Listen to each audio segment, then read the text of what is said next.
guys? Welcome to another episode, Yamaha Productions. Thank you guys for joining in. I'm going to do today the 800 mile review on my 2021 MT09. Stay tuned, stick around, and enjoy. If any of this content interests you, do me a huge favor. Don't forget to hit the like button. If you want, go ahead and subscribe to the channel and hit the bell notification to be notified of all new uploads.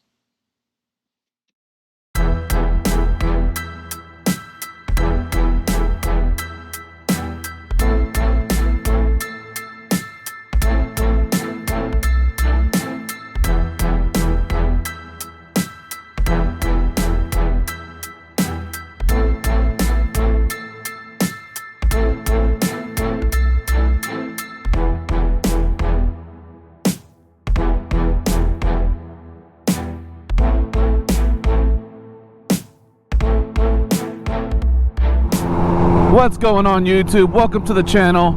It's your boy Yamaha, and today I'm going to be doing my 800 mile review on the 2021 MT09. It's been a couple of months since I've had this bike, and it has been a fast few months. As you guys know, I've already done a bunch of upgrades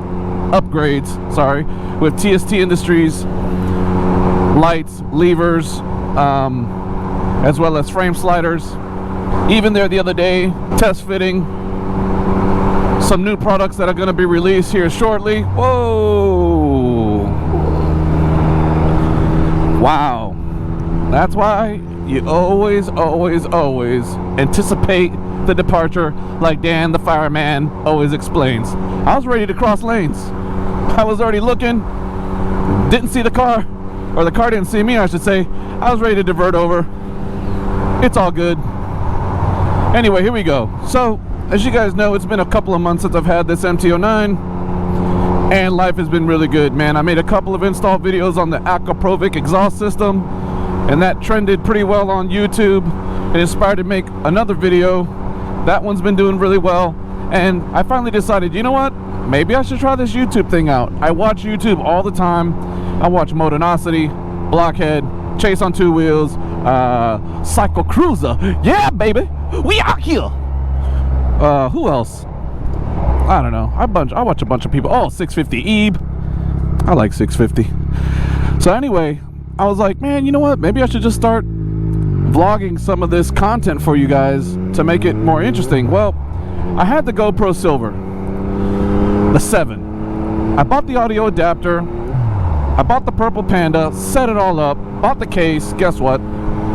It wouldn't work after like, oh yeah, baby. After like a day or so of messing with it, come to find out that the GoPro Silver is not compatible with the audio adapter. So I go to Best Buy, get the GoPro 8 Black, because you have to have a Black series for this audio adapter to work, whether it's a 6, a 7, or whatever. It just has to be a Black series. So I go get the GoPro Black 8. I set that one up. Still no audio. So, as you guys could tell, I'm probably like ready to break the GoPro, throw away the mic, and just say, hell with the whole vlogging thing, forget it. So, messing with it. Come to find out, I needed one of the little cables that comes with the Purple Panda to convert it from like a 3.0 to a 2.0. I'm not too techie, but I ended up putting that cable. I go do a test ride, vlog for like 25 minutes, come back, guess what? Still no audio. Fast forward, my fiance's like, hey, I found this video on YouTube, and I'm like, babe, listen, I've already researched this thing up and down. I've called tech support, I've done this, I've done that. Nothing you're gonna tell me is anything new. Well, she's like, well, did you use the standard mic? And I'm like, huh. She's like, yeah, you got to use, the guy says to use the standard mic option. That's her voice I'm doing. So anyway, try the standard voice option, and bam, it's working. So here we go. I'm vlogging. I'm having a good time. So now I should be able to vlog with no excuses, thus moving forward. So thank you guys for sticking around on my videos with no audio, no words, just because I couldn't figure it out. So I'm fixing to jump on the highway right now to do a little highway demo for you guys. I'll be honest with you, the highway's pretty congested this time of day because everybody's getting off of work, going home. I live in Orlando, Florida. At this time of the day, everybody's trying to get home, but we're gonna do it anyway.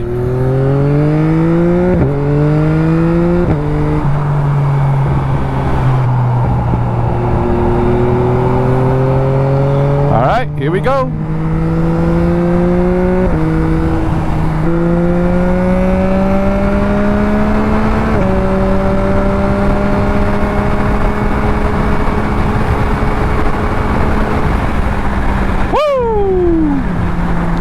Now, I will tell you guys, one thing about this bike that is pretty sketchy, at least for me, it's not the bike. It's just that I'm not used to riding with all this wind on my chest. As you guys know, I have the 2018 R1 sitting in the garage, and most of you guys know, when you're on that bike doing a $120, it feels like butter. I mean, you're just like gliding in the wind. This bike at high speeds, once you get to about 90-ish, there's a lot of wind in your chest, the controls get a little squirrely, and I'll be honest with you, man, I'm no speed demon, so I get a little nervous. So yeah, it's been great. I mean, the pros are as follows. It is super comfortable. Number one, I could ride on this bike for hours at a time and not feel any discomfort. Maybe like about a month ago, if I can't remember correctly, but I did a 3-hour ride out towards the Ocala National Forest. And for those 3 hours, I was really comfortable. I mean, even though I don't have the comfort seat, this is just the stock seat on this MT09, it was really comfy the whole ride. I didn't come back with like any sores or aches. My back felt great. Had a great time. So that is definitely one of the pros about this bike, is that yes, it is super comfortable even with the stock seat.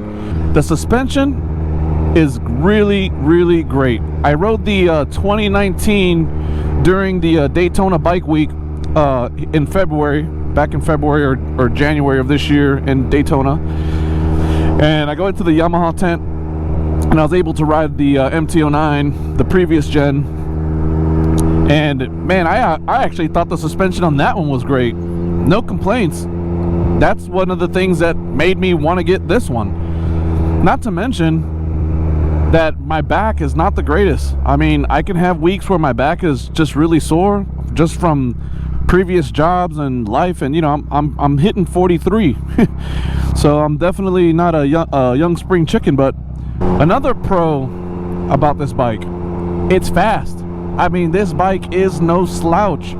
It's almost 900 cc's. It's not even flashed. I'm scared to even flash this bike because it's so fast just by itself that flashing it is gonna be bazonkers crazy. Like, that's not even a word, but that's what it's gonna be. It's gonna be ridiculous once I do flash this bike. I'm super excited that there will be a flash, hopefully within the next, you know, 6 or 7 months, especially since finally the 2020 R1 just got unlocked maybe about a month ago or 3 weeks ago. So hopefully that technology that they use to break that, they'll be able to unlock this MT09 and I'll be in a good spot to get it flashed. So either way, flashing this bike is going to be fun, but at the same time, I truly don't think it needs it. It's fast enough. So it's comfortable, it's fast. Another pro about this bike, the bike looks badass. I mean, everybody that sees the bike, they say, man, that's a nice looking bike. Now, I know that there was a lot of complaints about the headlight. Why Yamaha decided to go to a round single headlight versus the previous gen, which was super popular, I thought it looked like a transformer. Not so much as the MT10. The MT10 looks like Bumblebee on steroids. But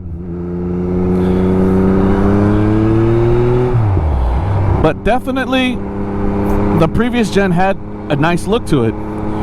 And there was a lot of guys talking about the front of this bike, that it looked horrible. Now, me personally, I like this look. I will tell you this, no lie, that's a nice view right there. It looks a hell of a lot better in person, and the light actually functions. Like as I'm hitting this turn right here at night, the light's already casting to the left as I'm going left, which makes looking around the corner, especially at night on this road, super visible. Like I could see everything. So I don't know if that was one of the reasons why they did it, but I was reading online, some of the previous owners of the previous gen were saying that at night the lights were a little more difficult to see, and especially on the first gen, that the headlight was almost non-existent. So I really don't mind the light on this. I think the light, I think the front, the aesthetics of it looks great. So to me, I'm not gonna complain about the front headlight at all. What's up, bro? I would say another pro about the MT09 is the handling. Like, man, I could take this turn right here. Not that I'm gonna dog it, but man, like I could take that turn so easy and it feels so good. It's like I'm not even trying. I just basically lean the bike over and it's moving. So that to me is another pro about this bike. It's not only the comfortness, not only the performance, not only the look, but the handling on this bike is just amazing. I love this turn.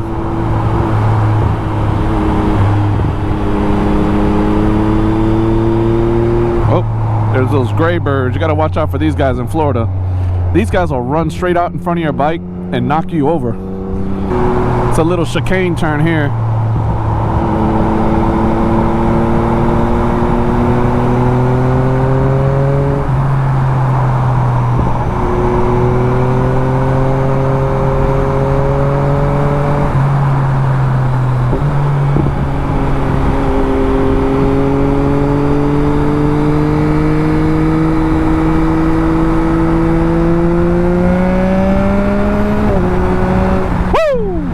Baby, that's what I'm talking about. That's why this bike is bad to the bone. So one of the cons is just because I'm greedy, there's not a lot of parts, aftermarket parts available for it in the industry. Now if you go to my boys tstindustries.com, they've already got a catalog of parts waiting for you guys. Another thing I want to do is I want to move this disgusting horn that's in front of the bike, which brings me to a con, like a legitimate con. I mean, I know the horn is important and it's got to be in a strategic place, but damn, you know, like that thing is butt ugly. I would say another con on this bike is the tank. Not that the tank don't look good, because I like the tank, but I want to say the gas. I mean, per mile, yeah, it gets a lot of miles per gallon, maybe like in the 40 something range, but the way we ride these bikes, I mean, I know you guys probably ride this bike harder than me, but the way we ride this bike, I mean, it goes so fast, and then you got to fill it up again. Luckily, even though the prices of gas are pretty high, it's only about 10 bucks to fill it up. Oh dang, look like someone been out here doing some Fast and the Furious.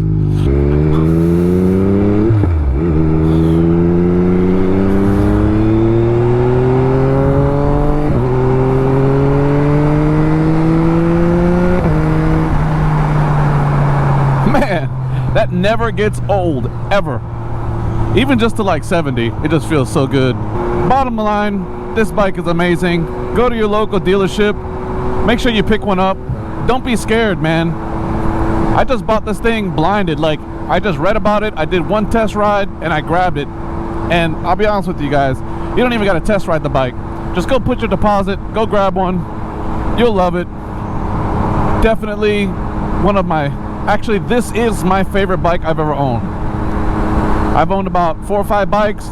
This is definitely the best bike I've ever owned, ever driven, ever been able to sit on. So don't hesitate. Go pick one up today. You won't regret it. Guys, I appreciate you watching the channel. Thanks for all the like and support. If you like any of it, give me the thumbs up. If you want to subscribe, please do that, and hit the bell notification so as soon as I upload new content, you guys will be the first to know. I appreciate you. Have a good day. Till the next one. See ya.